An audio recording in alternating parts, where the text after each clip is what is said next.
noches a todos. Le damos la bienvenida a nuestro seminario, conferencia, comprensión de los tiempos actuales, desarrollo de liderazgo. Y qué gusto estar con ustedes nuevamente en esta ocasión para presentarles a nuestro invitado del mes, el pastor y misionero David Ruiz. Él es de Guatemala y ha estado durante más de 20 años involucrado activamente en el movimiento de misioneros nacionales, regionales, globales. Ha sido presidente de la Cooperación Misionera Iberoamericana Comibán. Y realmente es un privilegio poder escuchar acerca de él lo que la iglesia en estos momentos tan interesantes e importantes debe entender y comprender para que en estos tiempos actuales pueda ser relevante en su llamado. También es interesante poder conocer a David Ruiz porque él es autor de un libro que se llama La transformación de la iglesia. Un llamado a retornar a la esencia genética de la iglesia. Usted lo puede conseguir en las librerías CLC en Latinoamérica. La editorial Desafío hizo un esfuerzo interesante en compilar esta segunda edición. Y en Estados Unidos lo puede conseguir en usamybook.com. Es un libro muy, muy bueno y tuve el privilegio de conocer este libro y su autor cuando asistí a uno de estos eventos de Comibán Internacional por allá en el año 2006 en Granada, España, y luego él siguió estudiando, hizo sus maestrías y siguió compilando información y produjo esta nueva edición con la editorial Desafío. Les animo a que lo consigan y nos preparamos para escuchar a David en esta noche. Bienvenido y Dios te bendiga. Muchas gracias, Arturo. Un privilegio muy especial estar de vuelta el día de hoy con ustedes. Gracias por darnos el favor de su atención. Gracias por conectarse de esta manera y si bien como comentábamos antes de salir a cámara que la conexión no sustituye la comunidad, pero creo que el Espíritu del Señor cubre esa multitud de diferencias y espacios. Así que espero que podamos estar juntos en esta oportunidad. Estamos en la segunda sesión, como ustedes recuerdan. Tenemos un cuadernillo que les animo a que ustedes puedan descargar. El cuadernillo está preparado para que ustedes puedan llenarlo online y que puedan mantener un registro de lo que hemos aprendido. Como recuerdan, para quienes están uniendo el día de hoy o para quienes estuvieron el día de ayer, iniciamos nuestro recorrido en el capítulo 28 del Evangelio según San Mateo, en los versículos 16 al 20. Ahí encontramos el lugar precisamente donde la iglesia comienza. Dijimos que más que encontrar ahí el pasaje de la Gran Comisión, encontramos las últimas palabras de Jesucristo y ayer reflexionamos acerca de todo lo que estas palabras dicen. Hablábamos y usamos esta frase varias veces, que el pasaje de la Gran Comisión dice mucho más que solamente por tanto ir. Así que, como les anticipé el día de ayer, la invitación que estamos haciendo y que se hace aquí en el libro de la transformación de la iglesia es a recuperar esa herencia genética de la iglesia, volver a los orígenes, volver a recuperar ese sentido. Y como el libro lo anticipa, pues es una invitación a hacer una lectura en reversa del Evangelio según San Mateo. Porque en el momento en que el Señor Jesucristo clarificó estos elementos, clarificó las preguntas que tenían o respondió a las preguntas que tenían los discípulos con lo que él expresa en este pasaje de la Gran Comisión, inmediatamente en la mente de sus discípulos se alumbró todo lo que él había estado hablando con ellos en esta última jornada en la que se habían encontrado. Así que comencemos nuestro viaje en reversa y les invito a retroceder al capítulo 16 para que recuperemos otra vez esa historia y ese desarrollo educativo que el Señor Jesucristo llevaba con sus discípulos. Quiero invitarlos entonces a que ustedes se preparen con su Biblia y con su cuadernillo y que estemos listos para seguir adelante. Veamos entonces lo que encontramos aquí. Este pasaje es un pasaje muy importante. La primera razón por la que nos lleva este viaje de vuelta al capítulo 16 es porque es el primer pasaje en los evangelios en los que el Señor Jesucristo utiliza la palabra iglesia, la palabra eclesía en el griego en el cual el Señor Jesucristo leía la escritura. Y cuando vemos este pasaje, pues como hemos mencionado, si usted obtiene su libro, vamos a estar en los capítulos 5 y capítulo 10 del libro para que usted pueda, después de esta noche, pues volver a su libro y releer esos 2 capítulos y profundizar más. Cuando nosotros pensamos en el Evangelio según San Mateo y particularmente en el capítulo 16, encontramos una explicación de la iglesia como el agente de la misión de Dios. Aquí es donde comienza a tomar claridad este concepto de la iglesia misional. Porque una iglesia misional no se entiende si nosotros no entendemos la misión de Dios. Una iglesia misional no se entiende si no entendemos cuál es el papel de la iglesia como agente de la misión de Dios. Y para esto nos ayuda el capítulo 16. Como decía, este es un pasaje muy importante, pero todo el evangelio según San Mateo es un evangelio muy intrigante, particularmente por la cantidad de ocasiones en las que se mencionan los gentiles. Es un pasaje que ahora le vamos a encontrar mucho más sentido para entender este capítulo 16, pero solo en las primeras páginas nosotros comenzamos a leer el Evangelio y lo primero con lo que tropezamos es que los gentiles fueron mencionados en la genealogía de Jesucristo. Hay 2 gentiles que se incluyen dentro de esta línea de la descendencia de Eva que iba a ser entregada para que fuera capaz de destruir la cabeza de Satanás. Si seguimos adelante, como ustedes recuerdan, los primeros visitantes que recibió el Señor Jesucristo después de su nacimiento y los primeros que reconocieron su mesianidad y particularmente su regia presencia fueron reyes que eran gentiles, que venían, se les llama caldeos, que venían del oriente, como también leemos, pero gentiles al fin. Otro de los elementos interesantes es que la mayoría de las personas que escucharon la primera prédica, la primera exposición, la primera exposición pública del Señor Jesucristo, la mayoría de ellos era una multitud gentil, como nosotros leemos en el capítulo 4, versículo 23 y al capítulo 5, versículo 1. Y esa exposición, ese sermón tan poderoso, lo escuchó una mayoría gentil. Cuando nosotros continuamos leyendo, también en el capítulo 13, encontramos que el Señor Jesucristo se mueve para vivir en Capernaum y el escritor de este evangelio deja claro que eso es para el cumplimiento de llegar a la parte gentil y llevar la luz del evangelio la luz de la presencia de Jesucristo a este lugar que vivía en tremenda oscuridad. Así que estamos ante un evangelio que está orientado a poner en la iglesia ese sentido de la iglesia como el agente de la misión de Dios. Pero también, así como el día de ayer veíamos el contexto del pasaje de la Gran Comisión y decíamos que entendiendo el concepto se nos alumbran los ojos para entender algunos otros elementos, pues entender el lugar donde sucedió este pasaje que vamos a estudiar en el capítulo 16 del Evangelio según San Mateo a partir del versículo 13 es muy importante. Porque como leemos en el versículo 13 dice, al llegar a la región de Cesarea de Filipos, Jesús preguntó a sus discípulos, ¿quién dice la gente que es el Hijo del Hombre? Cesarea de Filipos es esta localidad. Como ustedes se dan cuenta, esta era una de las ciudades de la parte que se llamaba Decápolis. Y Decápolis significa 12 ciudades. Y particularmente lo que llama la atención es que esta era la parte más gentil de toda la provincia de Judea. Aquí estaban concentrados porque ya era la parte fronteriza. Aquí estaba concentrada la mayoría de las personas gentiles. Tiene mucho significado que el Señor Jesucristo mencione por primera vez la palabra iglesia, la palabra eclesía, y que lo haga en un lugar donde la mayoría de la población era gentil. Pero el segundo elemento importante que nos marca la geografía es que aquí inicia el Señor Jesucristo su último trayecto hacia Jerusalén.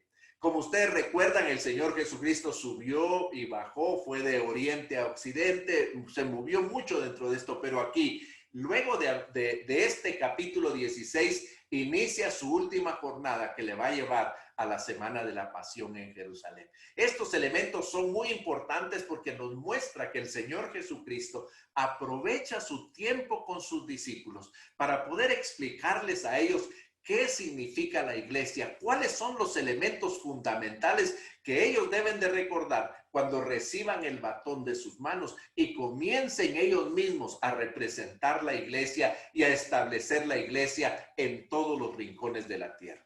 Leamos entonces este pasaje, permítanme leer los primeros versículos a partir del versículo 16. Dice, al llegar a la región de Cesarea de Filipo, Jesús les preguntó a sus discípulos, ¿quién dice la gente que es el Hijo del Hombre? Ellos dijeron, unos dicen que eres Juan el Bautista, otros que Elías, otros que Jeremías o alguno de los profetas. Él entonces les preguntó, ¿y ustedes quién dicen que soy yo? Simón Pedro respondió, tú eres el Cristo, el Hijo del Dios viviente. Entonces Jesús le dijo, bienaventurado eres Simón, hijo de Jonás, porque no te lo reveló ningún mortal, sino mi Padre que está en los cielos. Y yo te digo que tú eres Pedro, y sobre esta roca edificaré mi iglesia, y las puertas del Hades no podrán vencerla. Aquí es donde comenzamos nosotros a entender ese término de eclesía. Ahora, lo que es muy interesante es que cuando el Señor Jesucristo menciona este término, no es la primera vez que va a aparecer en la historia de los judíos. La palabra eclesía aparece en la versión griega de los 70, que era la que el Señor Jesucristo tuvo a su disposición, aparecía muchas veces en el Antiguo Testamento. Un ejemplo es el Salmo 22, 20. Pero en cada una de esas ocasiones en las que la palabra eclesía aparecía, se refería al pueblo de Dios identificado como todas aquellas personas que podían marcar claramente una descendencia directa de alguna de las 12 tribus de Israel. Lo que el Señor Jesucristo hace aquí en este pasaje y en este momento aquí en Cesarea de Filipo es algo que le hace explotar la mente a los discípulos. Porque el Señor Jesucristo dice que a partir de este momento la eclesía ya no es el pueblo de Dios, sino que ahora es su iglesia. Y la segunda cosa, que ya no depende de una genealogía, ya no depende de una raza, ya no depende de que se identifique con alguno de los 12 patriarcas, sino de lo que depende es que declaren que Jesús es el Cristo, el Hijo del Dios viviente. Esto. Porque lo que nosotros vemos aquí es en primer lugar que cuando el Señor Jesucristo hace esta afirmación, lo que Él hace es una invitación a todas las naciones, a la humanidad entera para que sea parte de su iglesia. No era la iglesia, era su iglesia o es su iglesia. Y lo que está diciendo es que cuando leemos en este versículo tan famoso, yo te digo que tú eres Pedro y sobre esta roca edificaré mi iglesia y las puertas del Hades no podrán vencerla. Lo que el Señor Jesucristo está diciendo es que a partir de este momento, para ser parte de su eclesía, para ser parte de la comunidad del pueblo de Dios, ya no es cuestión de genealogía, ya no es cuestión de raza. Es cuestión de declarar que Jesús es el Cristo, el Hijo del Dios viviente. Así que las personas de toda nación, de toda tribu y de toda lengua que declaran que Jesús es el Cristo, el Hijo del Dios viviente, entran a ser parte de su iglesia. Y esto incluye también a los judíos que tienen que pasar por este proceso. Así que lo que el Señor Jesucristo hace en primer lugar, hace una invitación a la humanidad entera para ser parte de su iglesia. Pero también describe su iglesia. Y lo primero que el Señor dice es que Él edificará su iglesia. Así que Él, además de decir que la iglesia es su propiedad, Él mismo se declara como el arquitecto que se va a ocupar y asegurar que la iglesia tenga lo que la iglesia necesita para cumplir su propósito sobre la faz de la tierra. El Señor Jesucristo se asegura de proveer a la iglesia no solamente el Espíritu Santo, sino todas aquellas cosas que la iglesia necesita para ser una iglesia que cumple la misión de Dios, que cumple la parte de la misión de Dios. Pero si seguimos leyendo, encontramos una segunda descripción. Y en esta segunda descripción es todavía más emocionante, porque lo que el Señor Jesucristo dice es que ni las puertas del Hades ni las puertas de la muerte prevalecerán contra ella. Es muy interesante porque a la luz de lo que leemos en el texto, esta expresión fue hecha en una parte de Cesarea de Filipo, que era reconocida precisamente con este nombre, continúa siendo reconocida con este nombre, como la puerta de la muerte o la puerta del Hades. Y en este lugar, como era una parte muy gentil, había algunas tribus que tenían una práctica religiosa muy sanguinaria en esta puerta del infierno. Una vez por año, ellos llegaban para entregar un sacrificio humano. Y lo que los sacerdotes hacían era, entraban a esta puerta del infierno, que aparece ahí, ustedes pueden verla en la arqueología bíblica, y lo que hacían era que lanzaban la víctima para que cayera en un precipicio que había en la parte de adentro. Este precipicio daba a un arroyo. Así que los sacerdotes y todo el pueblo salía para ver el momento en que el arroyo se tornaba color rojo por la sangre, y entonces ellos entendían que su Dios o que su deidad había recibido esa ofrenda. Ahí el Señor Jesucristo dice, ni las puertas del infierno prevalecerán contra ella. Lo que menciona es que la iglesia es una iglesia victoriosa, una iglesia que camina en dirección hasta lo último de la tierra y no la detiene ninguna amenaza, ni siquiera la amenaza del enemigo. La iglesia no debe estarse preocupando por ver si el enemigo entra a la iglesia. El enemigo está preocupado porque la iglesia está avanzando para romper las puertas de la muerte, para romper las puertas del infierno y llamar a todos aquellas personas que están perdidas en sus delitos y pecados, cautivados y enceguecidos por el enemigo, y sacarlos de ahí, porque la iglesia es una invitación para toda la humanidad. Cuando continuamos leyendo, llegamos entonces al versículo 19, y el versículo 19 le dice, y a ti te daré las llaves del reino de los cielos, y todo lo que ates en la tierra será atado en los cielos, y todo lo que desates en la tierra será desatado en los cielos. Lo que vemos aquí es un segundo llamado. Aquí el Señor ha llamado a la humanidad entera a ser parte de la iglesia. Ahora está llamando a todos aquellos que sean parte de la iglesia para ser parte del proceso de evangelización global. Y lo que dice, él lo ilustra de esta manera: a ti te daré las llaves del reino de los cielos. Y es como que en este momento el apóstol Pedro recibe un llavero con 4 llaves en su mano.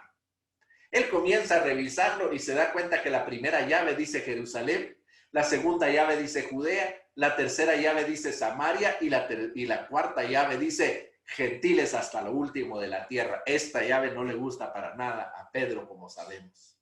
Bueno, cuando nosotros recuperamos la historia en los capítulos, a partir del capítulo 2 del libro de Hechos, nos damos cuenta cómo Pedro fue utilizando cada una de estas llaves. Como vemos ahí en el capítulo 2, cuando da este mensaje tan poderoso después de la venida del Espíritu Santo sobre la iglesia, y es un pasaje un sermón tan poderoso y conmovedor que dice que las personas cayeron de rodillas, cayeron de bruces y dijeron: varones hermanos, ¿qué haremos? Y entonces Pedro saca su llavero, toma la llave de Jerusalén, la pone en la cerradura de esa puerta y le dice: arrepiéntanse cada uno de vosotros para perdón de pecados, y recibiréis el don del Espíritu Santo. Y la palabra dice que él gira la cerradura, abre la puerta y más de 3,000 personas entran a ser parte de la iglesia de Jesucristo. Cuando continuamos leyendo el texto, encontramos en el capítulo 10 esta explosión que comienza a ver, en el capítulo 8, perdón, esta explosión que comienza a ver en Samaria. Y ahí vemos que los hermanos en Jerusalén envían a Pedro y Pedro haciendo ruido en su bolsa con su llavero, y llegan a este lugar y preguntan si han recibido el Espíritu Santo y ellos dicen que no. Y la palabra dice que Pedro y Juan pusieron las manos sobre la iglesia y recibieron el Espíritu Santo. Ahí Pedro tomó su llave de Jerusalén, su llave de Judea y la de Samaria, y entonces se abre esta puerta y la iglesia comienza a avanzar en este lugar. La tercera puerta que vemos que se abre está en el capítulo 10. Y allí en el capítulo 10 lo que nosotros encontramos es un evento muy especial. Ustedes se recuerdan, Pedro está en ayunas ahí en la azotea de la casa de su amigo Simón, el curtidor, así que pueden imaginarse ustedes cuál era el aroma que estaba sintiendo él, pero junto con el aroma de los cueros y del curtiembre, él estaba recibiendo el aroma de lo que estaba preparando la esposa de Simón seguramente, y ahí llegan unos soldados, tocan la puerta y le hacen una sugerencia de acompañarlos. Imagina usted un piquete de soldados y les dice, y le cuentan ellos que su general ha recibido una visión celestial, que un ángel se le ha aparecido y le ha dicho que mande por Simón, porque Simón tiene un mensaje para ellos. Mientras ellos van caminando allá, este Cornelio comienza a invitar a sus generales, invita a sus amigos, todos gentiles. Y cuando Pedro entra a este lugar, encuentra aquella multitud de gentiles esperando escuchar el mensaje que Pedro les lleva. Yo creo que para todos los que han estudiado en un seminario, pues una de las cosas que más hacen énfasis cuando nos enseñan acerca de predicación es el cuidado de cómo introducir un mensaje, ¿no es cierto? Nos dicen nuestros profesores que uno puede echar a perder un mensaje con una mala introducción. Bueno, yo creo que ahí en el capítulo 10 del libro de los Hechos, nosotros encontramos el mensaje peor introducido de la historia cristiana. Pedro aparece delante de este grupo de personas y les dice, ustedes saben que es aborrecible para un judío reunirse con los gentiles. Imagínense ustedes. Pero el Espíritu Santo está comprometido a que Pedro use la llave, así que Pedro comienza a predicar y predicar, y no hay forma que haga la invitación. Así que cuando llegamos nosotros ahí en el versículo 44 del capítulo 10, el Espíritu Santo como que le mete la mano a la bolsa, a la fuerza a Pedro, saca esta llave, la mete en la puerta y el Espíritu desciende y entonces también la iglesia se abre dentro de los gentiles. Eso es lo que nos dice este texto que encontramos aquí de vuelta en Mateo capítulo 16, versículo 19. El llamado a la iglesia, la verdadera eclesiología, es cuando nosotros recuperamos lo que hablábamos el día de ayer, ese sentido, esa naturaleza peregrina de la iglesia. Pero hay una tercera llamada que nosotros encontramos aquí en este pasaje y la encontramos en el versículo 24. Y allí dice, si alguno, a sus discípulos Jesús les dijo, si alguno quiere venir en pos de mí, niéguese a sí mismo, tome su cruz y sígame. Así que el Señor primero invita a la humanidad entera a ser parte de su iglesia. Luego invita a los que son parte de su iglesia a unirse a la evangelización global. Pero invita a cada uno de los creyentes a ser discípulos auténticos de Jesucristo, cristianos incondicionales. Y aquí nos da las tres características que nosotros tenemos que recordar cuando estamos preguntándonos si soy un auténtico discípulo de Jesucristo. La primera de ellas dice, niéguese a sí mismo. Y lo que está diciendo aquí es que nosotros debemos de olvidarnos de nosotros mismos y poner al Señor en el centro de nuestras vidas. Lo que nos está invitando es una transformación de nuestro carácter para que nuestro carácter represente el carácter de Jesucristo. Lo que aquí nos está pidiendo es que nosotros dejemos de vivir para agradarnos a nosotros mismos, que dejemos de vivir para encontrar satisfacción a nuestras necesidades y nuestros deseos y que nosotros comencemos a vivir para agradar al Señor. Así que si usted quiere apuntar esto, yo le diría que la frase para recordar esto es que un cristiano incondicional es aquel que es lo que el Señor quiere que sea. Le repito. Un cristiano incondicional, un auténtico discípulo, es aquel que es lo que el Señor quiere que sea. Cuando seguimos leyendo, dice que la segunda característica es tome su cruz. Y es interesante porque muchas veces nosotros creemos que cuando habla de tome su cruz, está hablando de que el discípulo debe estar dispuesto a sufrir. Por supuesto que debe estar dispuesto a sufrir. De hecho, la raíz de la palabra discípulo es la misma raíz de la palabra martirio. Pero aquí en este pasaje, como nosotros recordamos, los discípulos ni siquiera les pasaba por la mente que el Señor Jesucristo iba a sufrir, y mucho menos que iba a sufrir una muerte de cruz. El mismo Pedro, que fue el que dijo esta tremenda afirmación de tú eres el Cristo, el Hijo del Dios viviente, luego le dice al Señor, de ninguna manera tal cosa acontezca, cuando el Señor le anticipa que morirá. Así que los discípulos no entendían, y a estas alturas el Señor Jesucristo no les está hablando de su cruz, les está hablando de la crucifixión, cosa que ellos conocían mucho. Josefo dice que en el tiempo de Jesucristo hubo una ocasión en la que en un solo día crucificaron a 400 personas en la ciudad de Jerusalén. Estos hombres sabían lo que significaba la crucifixión. Así que cuando el Señor les dice, tome su cruz, lo que les está haciendo es ayudándoles a ellos a recuperar lo que pasaba en una crucifixión. Y en la crucifixión la persona salía de la cárcel o del lugar donde lo tenían y le ataban en los hombros el patíbulo de la cruz, la parte horizontal de la cruz. Se la ponían sobre los hombros y se la ataban, y sobre esto escribían la razón por la que esta persona iba caminando a la muerte, y lo hacían desfilar por toda la ciudad para que todos quedaran claros que quien hiciera esto iba a seguir el mismo camino. Lo mismo está pidiendo el Señor Jesucristo a sus discípulos. Lo que nos pide es que nosotros estemos dispuestos a vivir de tal manera que es evidente a las personas que nosotros somos cristianos. Y esto tiene que ver con nuestros pensamientos, con nuestras palabras y con nuestros hechos. Así que la segunda característica del discípulo es esta. Un cristiano incondicional, un auténtico discípulo, es aquel que hace lo que el Señor quiere que haga. Se la repito. Un cristiano incondicional, un auténtico discípulo, es aquel que hace lo que el Señor quiere que haga. Y la tercera es una sola palabra, sígame. Y así como es sencilla, es demandante, porque a lo que nos está llamando es a la incondicionalidad. Un discípulo debe estar dispuesto a ir a donde su Señor lo envía. No importa si lo envía hasta lo último de la tierra o si lo envía hasta las últimas consecuencias. Pero un auténtico discípulo va a donde el Señor lo envía. Repito, un auténtico discípulo, un cristiano incondicional, está dispuesto a ir a donde el Señor lo envía. Estas son las tres características del discípulo. Es aquel que es lo que el Señor quiere que sea.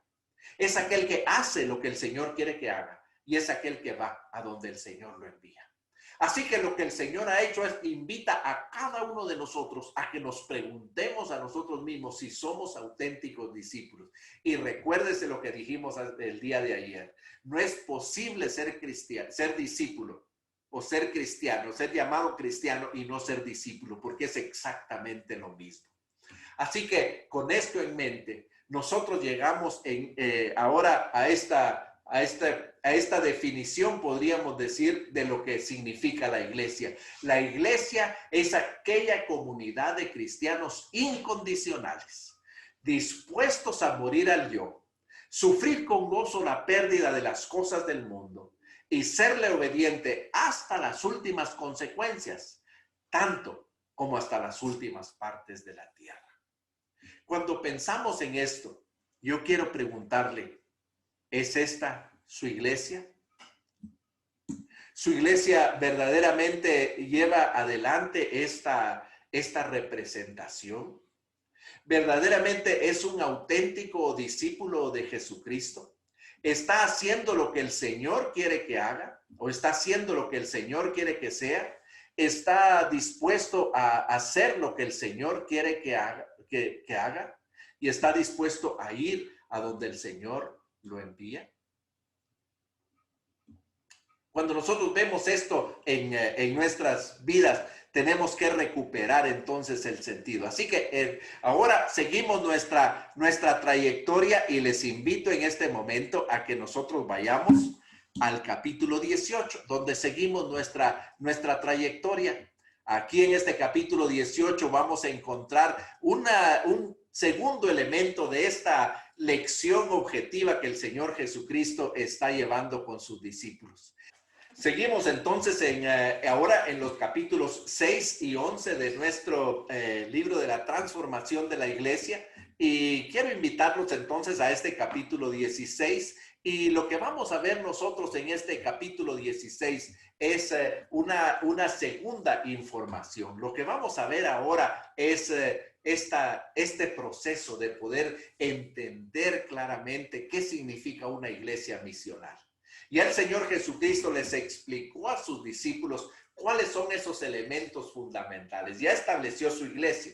La segunda cosa que es interesante ver en este capítulo 18 es que es la segunda ocasión en la que se habla y se menciona la palabra eclesía, la palabra iglesia. Pero lo interesante es que hay una diferencia en el significado de ambas palabras. En el capítulo 16 se habla de la iglesia, de la eclesía de Dios, de la iglesia universal. Aquí en el capítulo 18, el Señor hace un enfoque más específico a una comunidad que en aquel momento era una comunidad en una ciudad. Como ustedes saben, cuando leemos las epístolas, no son las epístolas escritas a la iglesia que queda en la calle segunda de tal ciudad. Se escribe a la iglesia de la ciudad. Pero antes de eso, creo que hay tres palabras que nosotros debemos saber diferenciar. Particularmente la última, que es la palabra misional. Y la razón es porque me parece que la palabra misional se ha mal usado mucho y creo que se le dan muchos significados y algunos muy alejados de lo que significa. A veces me parece que la palabra misional es ahora el sinónimo de la paz mundial en los concursos de Miss Universo.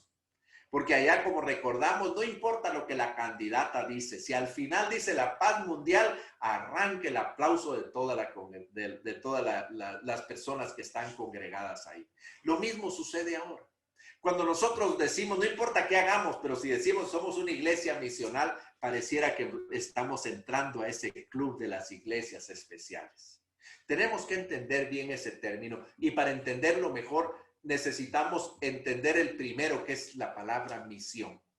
Y la palabra misión es ese concepto, la misión de Dios es un concepto profundo que nosotros encontramos como el hilo que conecta todo el mensaje de la Escritura.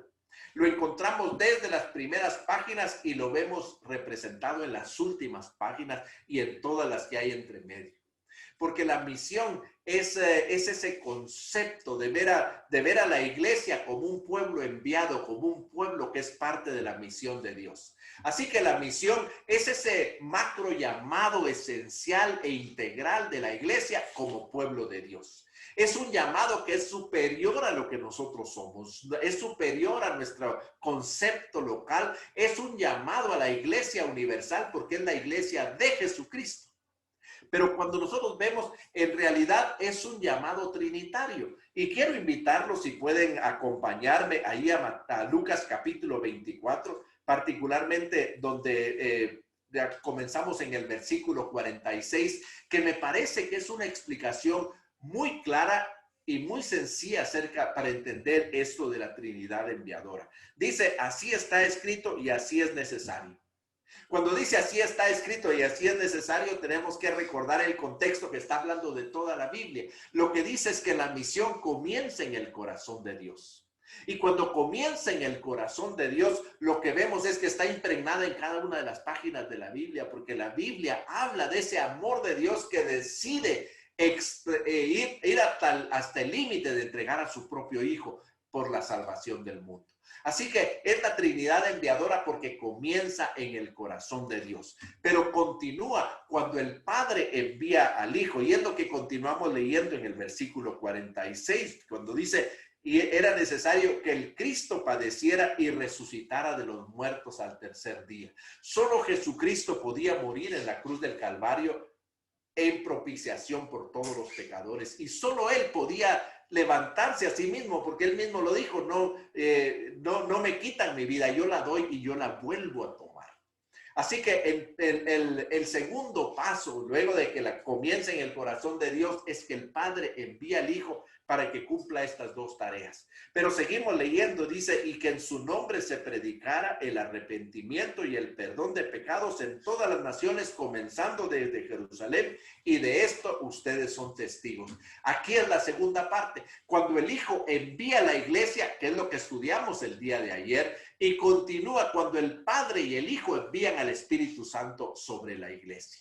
Ese es el concepto de la misión de Dios. Cuando hablamos de la misión de Dios, hablamos de esa tarea trinitaria, de esa Trinidad enviadora, donde nosotros entonces somos parte de algo que es mucho más grande. No tomamos la decisión de estar en movimiento, no tomamos la decisión de enviar hasta lo último de la tierra, no tomamos la decisión de ser misioneros. Esa es nuestra naturaleza. El segundo término es el término misiones. Y el término misiones en plural es la manifestación de la iglesia en misión. Son manifestaciones particularmente las que observamos nosotros en la evangelización y en especial en el ministerio transcultural para poner el evangelio disponible de quienes no lo tienen. Luego se refiere a los ministerios y estructuras de labor global y su enfoque tiene que ver con llegar a los menos alcanzados con el evangelio transformador de Jesucristo. Pues debemos entender también por esto la infraestructura misionera. Así que misiones en plural se refiere a las actividades específicas de la iglesia, no a una iglesia de una denominación que se planta en otro lugar. Estamos hablando de las actividades que tienen que ver con poner el evangelio disponible de los que no lo tienen. Pero entonces la palabra misional, que es la que nos ocupa durante este tiempo, es cuando la iglesia se entiende como un puesto de avanzada del reino de Dios. Es un puesto de avanzada en esta realidad encarnada, viendo el horizonte del cumplimiento de la promesa de Dios. Donde quiera que se encuentra, ella se considera misional, es decir, se considera conectada a la misión de Dios, se considera responsable de cumplir su parte con la misión de Dios, se mueve hacia afuera, hacia adentro, llevando el mensaje del evangelio, pero sobre todo dejando como evidencia un impacto del avance del reino de Dios. Esta es una iglesia misional. Se ilustra a veces como una espiral porque vemos que va de todos lados a todos lados y donde todos sus miembros participan con todo su esfuerzo. Así que la iglesia misional, diríamos que es la iglesia que fue creada por este trino Dios para ser un pueblo en misión, discipulando, predicando, sanando dentro de su cultura y fuera de ella, demostrando su amor y desafiando hacia el cambio social. Pero también no es que la iglesia tenga un programa de evangelización y misiones, eso es muy limitado, sino que la iglesia naturalmente refleja el carácter misional de Dios, de ese Dios vivo que fue capaz de entregar a su propio Hijo para que pudiéramos conocer la bendición de la salvación y que nos comunica a nosotros esa responsabilidad que tenemos de llevar el mensaje transformador hasta lo último de la tierra. Así que habiendo entendido esto y habiendo entendido estos tres términos, entonces vamos al capítulo 18. Quiero centrarme particularmente en algunos pasajes. Todo el capítulo es muy importante, así que les animo a que ustedes vayan a estos dos capítulos del libro de la transformación de la iglesia para ver más detenidamente. Pero quiero iniciar hablando acerca de lo que dice. La clave para entender este pasaje o todo este capítulo la encontramos en el versículo 11. Ahí dice, porque el Hijo del Hombre ha venido a salvar lo que se había perdido. Esta es la clave exegética, esta es la llave de interpretación del capítulo. Así que el Señor Jesucristo nos muestra que la razón de su venida era salvar lo que se había perdido y está invitando a la iglesia a que la iglesia se una con él en esta tarea. Lo interesante de esto es que la manera como el Señor lo ilustra a través de esta parábola de la oveja perdida. Seguimos leyendo el versículo 12 y dice, ¿qué os parece? Si un hombre tiene 100 ovejas y una de ellas se pierde, No deja las 99 y va por los montes a buscar la que se había perdido. Esta es una parábola muy importante porque, como nosotros vemos en el Evangelio según San Lucas, fue dicha por el Señor Jesucristo en respuesta a los reclamos que él recibió de los fariseos, de que él estaba ocupando su tiempo y atención en buscar a los perdidos en lugar de ocuparse de los que ya estaban alcanzados. ¿Les suena familiar? Bueno, eso es lo que significa esa parábola. Ahora, cuando leemos esa parábola, para poderla entender, primero tenemos que responder a una pregunta sencilla que yo le invito a que usted la responda ahí. ¿Dónde dejó el Señor, el pastor, a las 99 ovejas? Puedo oír claramente que muchos de ustedes han respondido en el aprisco, en el corral, porque eso es lo que dice un himno muy famoso que nosotros cantamos desde que éramos pequeños, ¿no es cierto? Sin duda que Arturo lo está recordando, que somos más o menos de la misma edad. Pero ahí dice las 99 dejó en el aprisco. Pero si vamos a Lucas el capítulo 15, aquí dice claramente, dejó las 99 en el desierto. Ahora, ¿qué significa que un pastor deja 99 ovejas que ya tiene seguras en el desierto para ir a buscar a la que está perdida? Esto es justamente lo que el Señor Jesucristo quiere provocar en nuestra mente.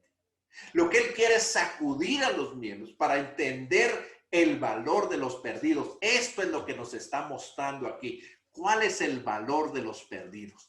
En primer lugar, nos dice que alcanzar a una persona perdida es importante, es valioso y vale la pena, porque para el Señor Jesucristo significó el dejar este ambiente de santidad, el dejar el cielo, el dejar de estar rodeado de perfección, de santidad y el uso de sus atributos de majestad, para poder humanarse, como leemos ahí en Filipenses capítulo 2, versículos 5 al 11, para hacerse igual que los hombres y en calidad de siervo, Él se entrega hasta la muerte. Si Él hizo eso por cada uno de los perdidos, Él dejó el cielo y para venir a morir en la cruz por nosotros, alcanzar a los perdidos, vale la pena. Eso es lo que el Señor Jesucristo está diciendo, que alcanzar a los perdidos es nuestra responsabilidad más importante y nosotros no debemos de preguntar cuánto cuesta hacerlo.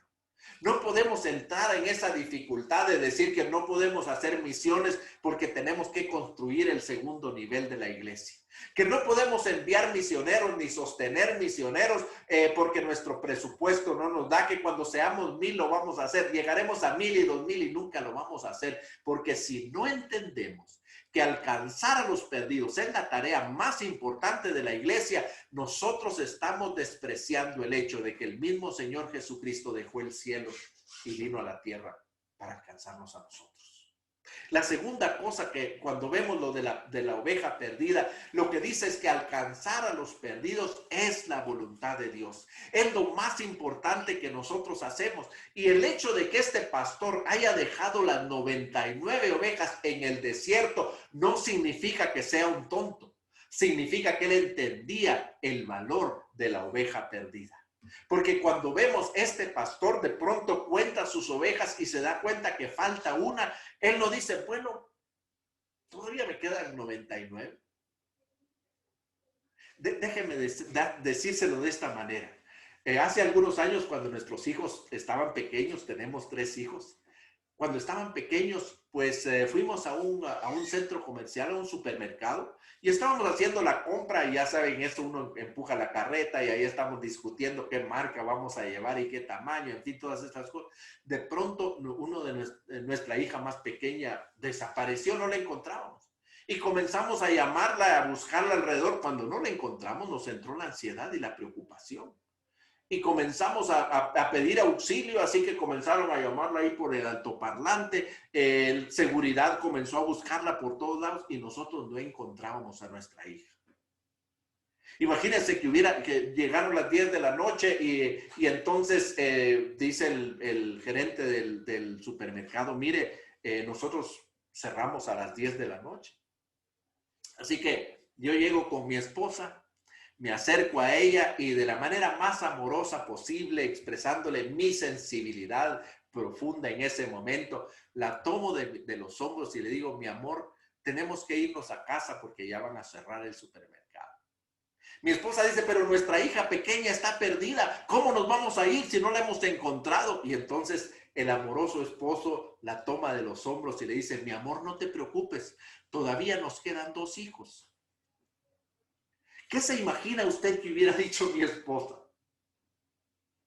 Eso es exactamente lo que hubiera sentido un pastor si nosotros le hubiéramos dicho, mira, todavía te quedan 99. ¿Qué te pasa? ¿Por qué vas a ir a buscar a una? Porque sabe, la oveja es lo más parecido a un alma perdida.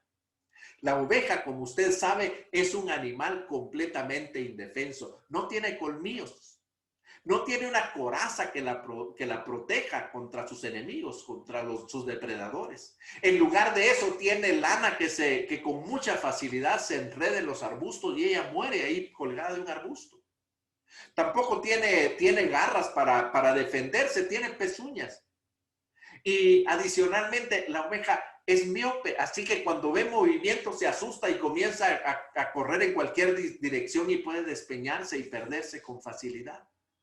La oveja tampoco tiene olfato. El pastor, como vemos allá en el Salmo 23, el pastor le adereza la mesa para que ella sepa qué es lo que puede comer, porque la oveja no puede distinguirlo.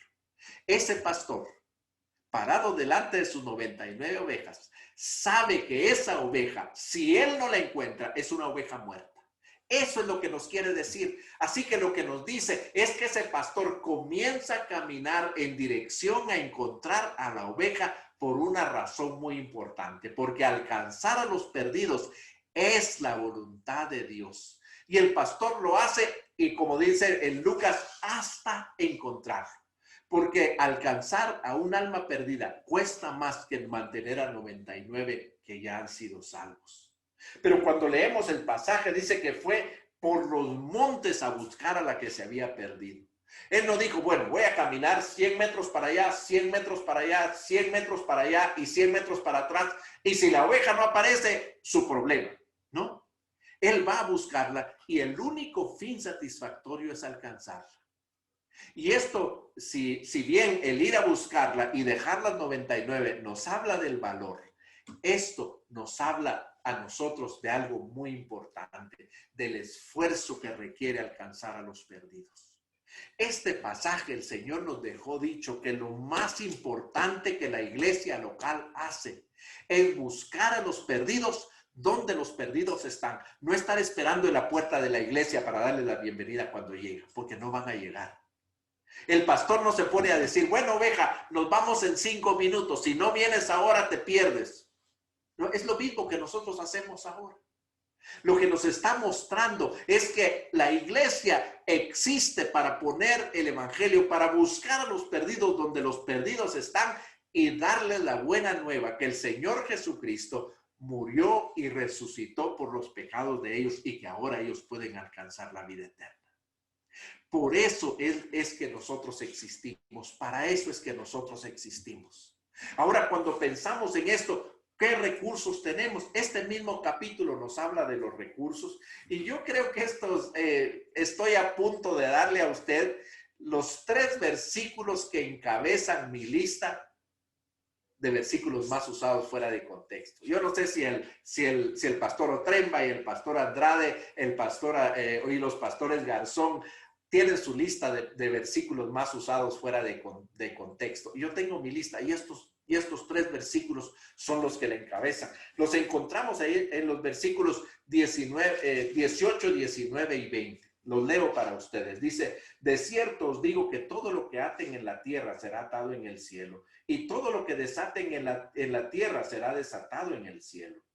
Una vez más les digo que si en este mundo 2 de ustedes se ponen de acuerdo en lo que pide mi Padre que está en los cielos, se lo concederá. Porque donde 2 o 3 se reúnen en mi nombre, ahí estoy yo en medio de ellos. Lo que nos muestra el primer versículo, si ustedes se dan cuenta, el primer versículo muchas veces lo utilizamos para hablar acerca de la batalla espiritual. Por cierto que la Biblia habla mucho de la batalla espiritual, pero aquí en el contexto, utilizando el versículo 11 como la clave exegética, no está hablando de la batalla espiritual. Está hablando de esa autoridad moral que tiene la iglesia, que ha recibido de parte de Dios, que lo que la iglesia hace sobre la faz de la tierra tiene un reflejo en el reino de los cielos. Cuando nosotros, como dice aquí, atamos o desatamos a través del mensaje evangelístico y poderoso y transformador del Espíritu Santo el alma de una persona, esto mismo sucede en el cielo.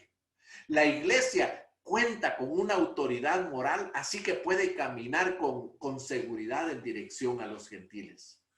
El siguiente versículo, el versículo 19, ¿para cuándo utilizamos ese versículo? Una vez más les digo que si en este mundo dos de ustedes se ponen de acuerdo en lo que piden al Padre que está en los cielos, se lo concederá. ¿No es cierto que siempre usamos este versículo en el culto de oración, particularmente cuando reunimos a las personas en grupos? Por cierto que la Biblia habla mucho de oración, pero este pasaje, a la luz del contexto, no nos habla de eso. Aquí de lo que nos está hablando es del respaldo espiritual. Lo que nos dice es que cuando una iglesia se pone de acuerdo para cumplir con la responsabilidad, con esa misión que Dios le dio, esa iglesia cuenta con el respaldo espiritual de Dios para cumplir lo que el Señor le ha dado, para cumplir esta tarea que el Señor le da. Eso es lo que leímos el día de ayer, ahí en Mateo capítulo 28, que el Señor Jesucristo nos da la tarea, pero también nos da los recursos para hacerlo. Nos da la autoridad moral para que todo lo que hacemos sobre la tierra tiene un reflejo en el reino de los cielos. Pero nos da el respaldo espiritual para saber que si nosotros emprendemos esa tarea de cumplir la misión de Dios, vamos a cumplirla, porque ni las puertas del Hades prevalecerán contra la iglesia de Jesucristo. Bueno, temo decirles, pero el versículo 20 es el que encabeza mi lista. Porque a mí me parece que es uno de los versículos que hemos tratado más tristemente, que hemos mal usado tristemente. Leamos este versículo. Porque donde dos o tres están reunidos en mi nombre, ahí estoy yo en medio de ellos. ¿Para cuándo usamos este versículo? No es cierto que lo usamos a veces para las reuniones de oración, pero particularmente para aquellas reuniones en las que llega poca gente. Y ahí nos paramos delante de la congregación, en el púlpito, nos frotamos las manos y le decimos, hermanos, no se preocupen, yo sé que son muy pocos, pero donde dos o tres están reunidos en su nombre, ahí está Él en medio de ellos. Hermanos, ¿qué uso más triste del versículo más poderoso que nosotros tenemos para la iglesia? ¿Sabe qué es lo que dice este versículo? Lo que este versículo dice es que si en la China o en Timor Oriental o dentro de los países que están bajo el ataque del Estado Islámico, lo único que quedan son 3 creyentes y ellos están en medio de los escombros o quizá en un bosque y solamente están moviendo sus labios porque no pueden cantar con el temor de ser oídos y ser aniquilados. Si solamente son 3 personas las que hay en todo Timor Oriental o en toda la China, esa es una iglesia capaz de llevar el evangelio hasta lo último de la tierra. No por el número que tiene, no por el edificio que ahora nos damos cuenta que no nos sirve, no porque nosotros tengamos un gran equipo de multimedia, no porque tengamos toda una estructura financiera o funcional para la iglesia. Esta iglesia es capaz de llevar el evangelio hasta lo último de la tierra por una sencilla y poderosa razón, por la presencia de Jesucristo en medio de ella. Este es el recurso más importante con el que la iglesia cuenta. Cuando nosotros leemos entonces este capítulo 18, nos damos cuenta que lo que el Señor Jesucristo nos está diciendo es que la iglesia existe para cumplir esto, que la iglesia tiene el privilegio de ser parte de la misión de Dios, pero que ese privilegio es una responsabilidad. Y lo más importante, lo que nos dice estos últimos 3 versículos, es que no tenemos excusa. No podemos decir que somos una iglesia pequeña o que somos una iglesia grande. No podemos decir que somos una iglesia con pocos recursos o una iglesia rural o una iglesia citadina. Recuerdo hace algunos años estaba visitando Chennai en la India y estaba en este lugar. Me llevaron a un lugar turístico donde en una roca, como un mural, está tallado ahí con piedras toda la historia del Ganges, algo espectacular. Pero no fue eso lo que me llamó la atención. Lo que me llamó la atención es cuando comencé a regresar a la ciudad de Chennai. Porque justo al salir de este lugar turístico, mi amigo e intérprete que me llevaba en ese tiempo me dice, mire, pastor, esa es una iglesia bautista. Yo me volteé y vi, y era en realidad un rancho. Era un rancho que no tenía más de, qué sé yo, unos 8 metros por lado, de paja, todo completamente de paja. Lo único que tenía, que se veía que era hecho a la medida, era el rótulo, donde, según él me explicó, decía Iglesia Bautista tal y tal. Y afuera había una bicicleta que me parecía que era el instrumento, el vehículo del pastor. Me llamó la atención, le tomé una foto y me quedé pensando en esta. Así, mire, en medio de la arena, ahí estaba plantada este ranchito. Cuando estaba entrando a la ciudad de Chennai, me dice, mire, aquí está la iglesia más grande de Chennai. Y cuando vi, era una iglesia de 4 niveles de concreto que ocupaba un cuarto de manzana. Y yo me puse a pensar en ese momento, ¿cuál de las 2 iglesias tiene la responsabilidad de llevar el evangelio hasta lo último de la tierra? O quizá la pregunta más importante que le atañe a usted responder también para su iglesia. ¿Cuál iglesia es capaz de llevar el evangelio hasta lo último de la tierra? ¿Cuál de esas 2 iglesias es la que tiene más recursos para poder cumplir esa tarea? Y la respuesta, a la luz de este pasaje, es ¿cuál? Las 2. Porque la iglesia, no importa si es grande o si es pequeña, tiene estos 3 recursos, que es todo lo que la iglesia necesita para cumplir su tarea. Así que cuando una iglesia dice no puedo, lo que la iglesia en realidad está diciendo es no quiero. Porque la iglesia de Jesucristo, como lo hemos visto ahora, es la iglesia de Jesucristo. Él la ganó con su sangre preciosa. Él abrió el camino para que nosotros pudiéramos ser parte de la iglesia. A través de su resurrección, Él declaró que la iglesia es un organismo victorioso. La iglesia es el organismo más poderoso sobre la faz de la tierra, capaz de llegar hasta lo último de la tierra. Luego hemos visto que la iglesia existe con un propósito. Y el propósito de la iglesia es de llevar el evangelio y el conocimiento de Jesucristo hasta lo último de la tierra. Y para esto, la iglesia ya tiene los recursos que la iglesia necesita. En primer lugar, tiene la autoridad moral de que lo que la iglesia hace sobre la faz de la tierra tiene un reflejo en el reino de los cielos. La iglesia tiene la autoridad espiritual, porque cuando la iglesia se pone de acuerdo con el Señor en unirse en este propósito de llevar el evangelio hasta lo último de la tierra, la iglesia lo va a cumplir porque cuenta con el respaldo espiritual del Señor. Pero en tercer lugar, cuando la iglesia está dispuesta a cumplir con la misión, no importa el tamaño, no importa cuántos miembros son, no importa si es una iglesia en la ciudad o es una iglesia en el área rural. No importa si tiene multimedia o no, si tiene micrófonos o no. La iglesia es el organismo más poderoso por una simple y sencilla, poderosa razón. Porque la presencia de Jesucristo está en medio de ella. Así que cuando leemos esto, entonces tenemos que seguir afinando nuestra definición de lo que significa ser iglesia. Y la definición entonces ahora es aquella comunidad local de creyentes a la cual el Señor le ha dado el llamado y que por causa de haber recibido los recursos tiene el compromiso de ir a buscar a los perdidos donde los perdidos están hasta alcanzarlo.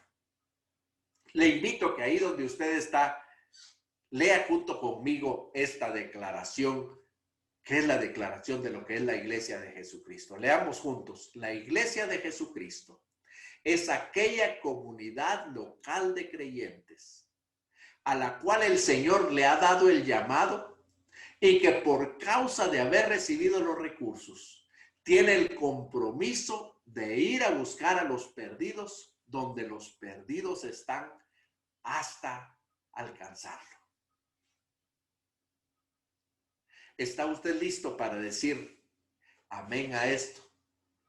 Si es usted pastor o líder de la iglesia, esta expresión representa a su iglesia. Cuando nosotros leemos en la palabra, nos damos cuenta que esta es la iglesia de Jesucristo. Cualquier otro uso que le demos a ese organismo tan poderoso, cualquier otra cosa que intentemos hacer con ella, no solamente está equivocada, sino que no tiene ningún mérito a la luz de lo que el Señor ha hecho de su iglesia. Yo quiero invitarles a que en este momento inclinemos nuestros rostros y que tengamos un momento para reflexionar y para pensar en lo que el Señor nos ha hablado en este texto. Si somos pastores o líderes, a responder si verdaderamente esto es lo que representa la iglesia. Y para todos en general, siendo pastores o líderes o miembros de la iglesia o ciudadanos responsables, debemos de hacernos la pregunta clave: ¿soy un auténtico discípulo de Jesucristo? Es decir, ¿soy lo que el Señor quiere que sea? ¿Estoy haciendo lo que el Señor quiere que haga? ¿Y estoy dispuesto a ir a donde el Señor me envíe? Si yo soy un discípulo como esto, la siguiente pregunta que debo de responder es: ¿estoy participando activamente en llevar el arrepentimiento y el perdón de pecados a todas las naciones? Esto es lo que significa ser la iglesia de Jesucristo. Esto es lo que significa ser parte de la iglesia de Jesucristo. Y esto es lo que significa ser parte de su cuerpo. Señor, quiero pedirte de todo corazón que hables al corazón de cada uno de mis hermanos, de cada una de las personas que me están escuchando en este momento. Señor, que tu espíritu pueda completar lo que ha faltado por la rapidez y la limitación del tiempo. Pero que la imagen de tu iglesia sea recuperada claramente en la mente de cada uno de los que han escuchado. Que podamos ver, Señor, no solamente el llamado, el compromiso, el ejemplo de Jesucristo, sino también la comisión, el privilegio, el costo y los recursos. Y que tomados de esto, Señor, y aferrados a tus promesas, podamos recuperar el sentido de no ser iglesia para nosotros mismos, sino ser iglesia para ir a buscar a los perdidos, donde los perdidos están, hasta encontrarlo. Te lo pido en el nombre de Jesucristo. Amén.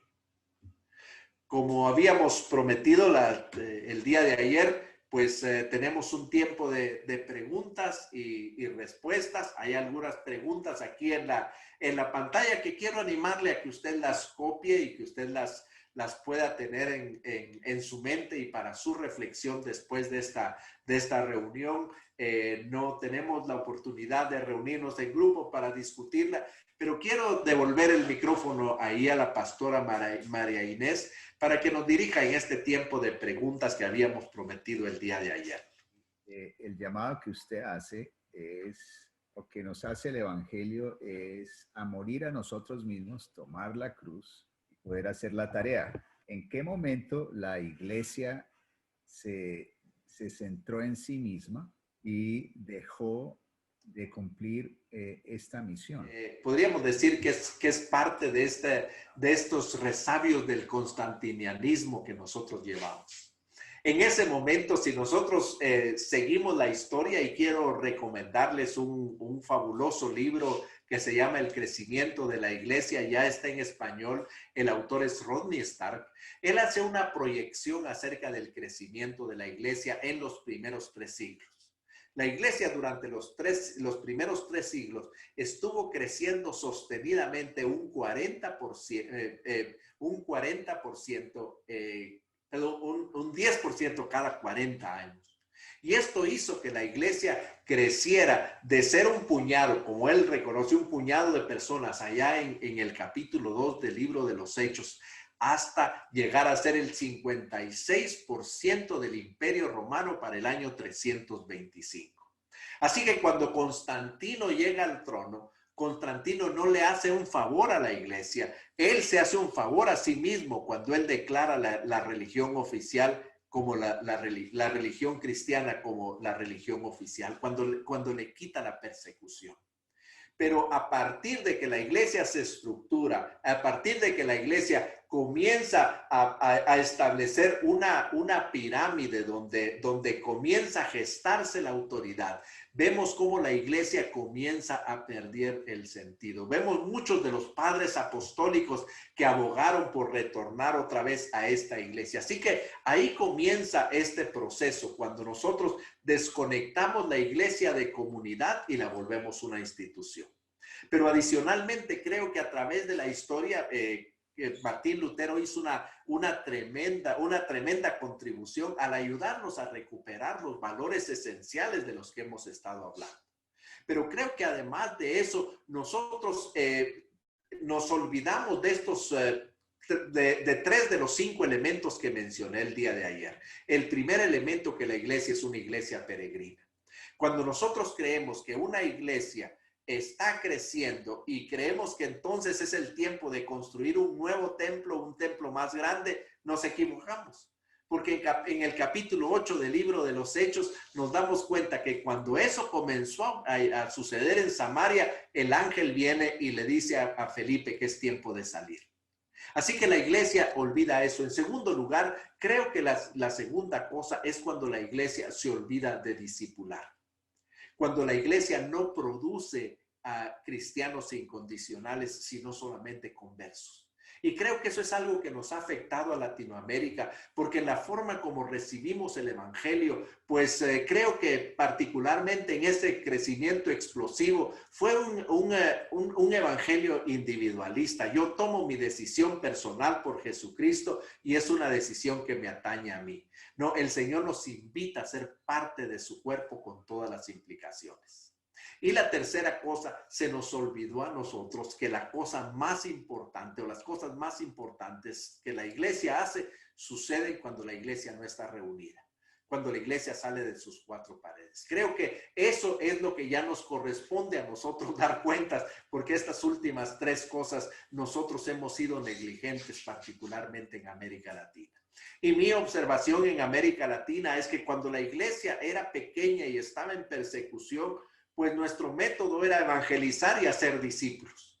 Pero cuando la iglesia comenzó a crecer explosivamente, cambiamos la estrategia de evangelizar y hacer discípulos a evangelizar y construir templos. Y perdimos la capacidad de producir cristianos incondicionales. Yo quería como preguntarte acerca de este testimonio de la iglesia, porque las personas llegan a la comunidad y vienen buscando algún tipo de ayuda de Dios, y sin duda la Biblia presenta a nuestro Padre como un Dios que cuida de nosotros, que nos da salud, que nos ayuda en las cosas, que nos ayuda a encontrar propósito en la vida. Y entonces mi pregunta es, ¿cómo hacemos para balancear este cuidado de un Dios Padre que quiere ayudar a sus hijos, y que no se nos olvide la misión, sino que estemos pensando solo que Dios está para ayudarnos y no como para hacer que su nombre sea conocido y famoso por todos lados? Bueno, yo creo que el pasaje de la Gran Comisión inicia con ese concepto. Cuando los discípulos llegan temerosos delante del Señor Jesucristo, Él se acerca a ellos y les dice, miren, no teman. Toda la autoridad me es dada sobre el cielo y la tierra. Pero mientras ustedes van, hagan discípulos. Lo que el Señor nos está recordando es que aquel que nos envió, aquel que nos dio la comisión, Él nos da los recursos para que nosotros podamos cumplir con esta misión. Y yo creo que lo que ese pasaje de la Gran Comisión nos recuerda es que lo que nosotros tenemos que hacer es comenzar a caminar en dirección de las naciones, y el Señor, que tiene su autoridad sobre cielo y tierra, se va a asegurar que nosotros tengamos todo lo que necesitamos para cumplir con esa tarea. Creo que una de las cosas que esta pandemia está poniendo en evidencia, nos está recordando que el presupuesto siempre dice la verdad. Y creo que en este tiempo de pandemia, como pastores, debemos de darle una lectura al presupuesto y darnos cuenta que aquellas cosas en las que nosotros invertimos tantos recursos, tanta atención y que nos preocupamos porque no nos faltaran, en este momento no lo podemos usar, y sin embargo la iglesia sigue funcionando. Pero aquellas cosas en las que fuimos negligentes, en que cada uno de los miembros fuera un auténtico discípulo, que no invertimos el tiempo y la atención en invertir nuestras vidas en otros, en este momento están fracasando, están fallando y no son capaces de poder dar un buen testimonio. Así que yo creo que ese pasaje de la Gran Comisión es riquísimo para explicarnos esto, Arturo. Muchas gracias, Pastor David, muchas gracias. En realidad sí, necesitamos ser nuevamente enfocados en lo que vale la pena y en lo que trasciende. Aquí en el chat nos preguntan, es muy importante, momentico, es muy importante que entendamos el significado de Mateo 16:18, en el que Jesús le dice a Pedro sobre la edificación de la iglesia, porque muchas veces vamos a presentar el evangelio a muchas personas de la religiosidad y ellos han creído que Pedro es el padre de la iglesia.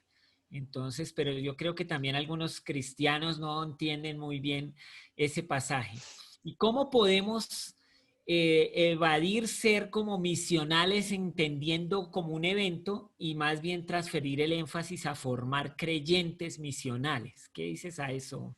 Bueno, yo creo que quien puso este comentario, de eso es justamente de lo que estamos hablando, porque una iglesia misional no es porque su edificio es misional, no es porque su programa es misional. Una iglesia es misional cuando cada uno de sus miembros se entienden como parte, conectados con la misión de Dios.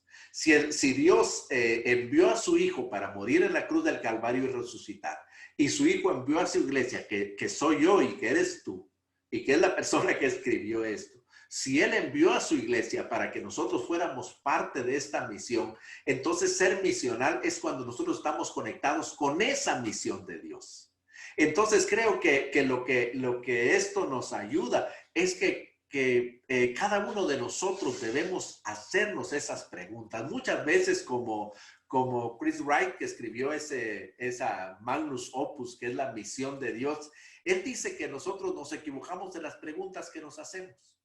Y muchas veces le preguntamos, Señor, ¿cuál es la misión que tienes para mi vida? En lugar de preguntarle, Señor, ¿cómo mi vida contribuye a la misión que tú tienes sobre la tierra? Muchas veces le decimos, Señor, ¿qué parte de mi vida quieres tú para que yo dedique a la misión? Cuando en realidad la pregunta es, Señor, ¿en qué forma mi pequeña vida se compromete completamente a tu misión? Así que creo que hemos preguntado a los pastores y a los líderes si su iglesia es misional. Pero creo que este comentario es muy oportuno porque con lo que tenemos que terminar esta noche, Arturo, es que cada uno de los oyentes se pregunte si verdaderamente es un cristiano misional.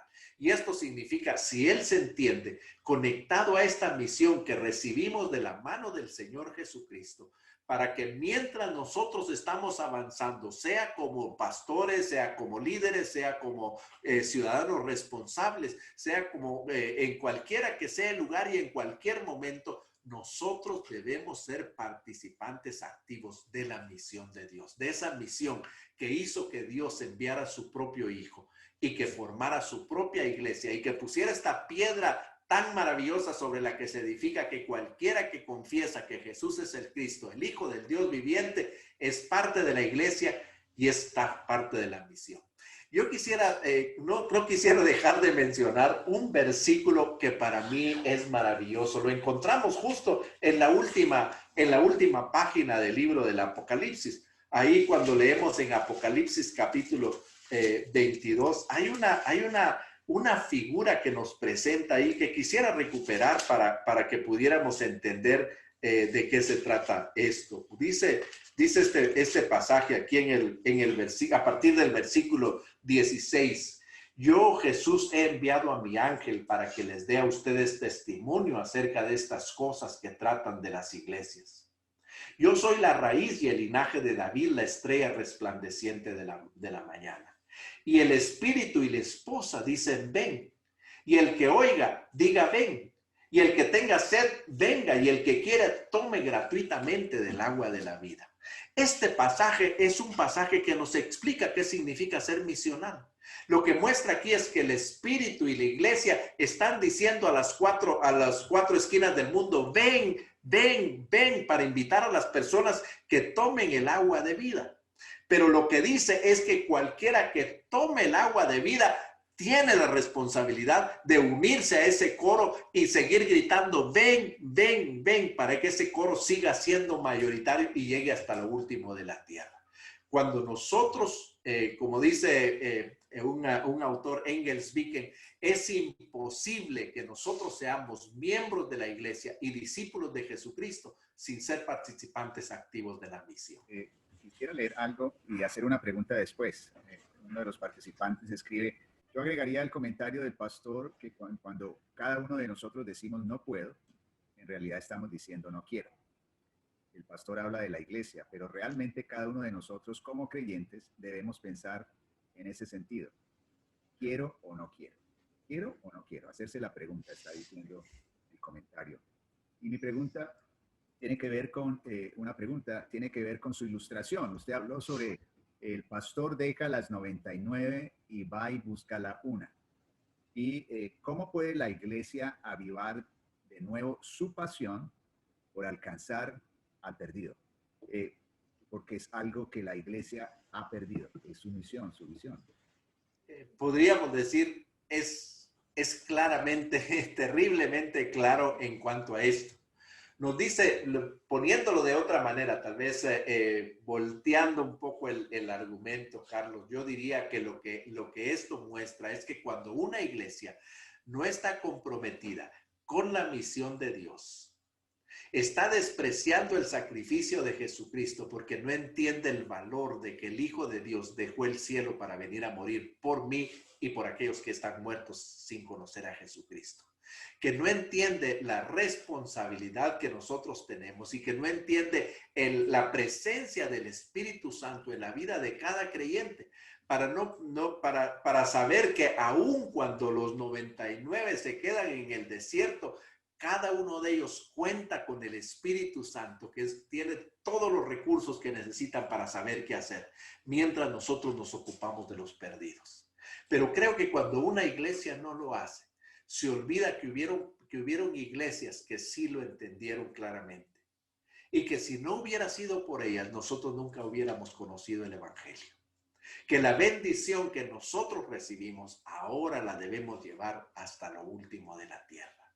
Creo que al volver de la pandemia tenemos que recuperar el sentido como iglesia y darnos cuenta que ya no vivimos para nosotros mismos, sino vivimos para llevar el Evangelio hasta lo último de la tierra. Que la iglesia no existe para ser más grande y más popular y para tener más recursos. La iglesia existe para llevar el arrepentimiento y el perdón de pecados a cualquier costo hasta lo último de la tierra. Y creo que cuando volvamos de la pandemia, espero que el Señor nos ayude a recordar por este jalón de orejas que nos ha dado de decir, mira, tienes que invertir el tiempo, los recursos y el personal en lo que realmente vale la pena. Y lo único que vale la pena es dar la oportunidad a las personas que jamás lo han oído de escuchar el mensaje del Evangelio. Esa es una iglesia misional. Muchísimas gracias, Pastor David. Realmente muy buena. Yo personalmente creo que este es tiempo de cosecha y mi oración es que el Señor nos prepare para recoger la cosecha. Que Dios les bendiga.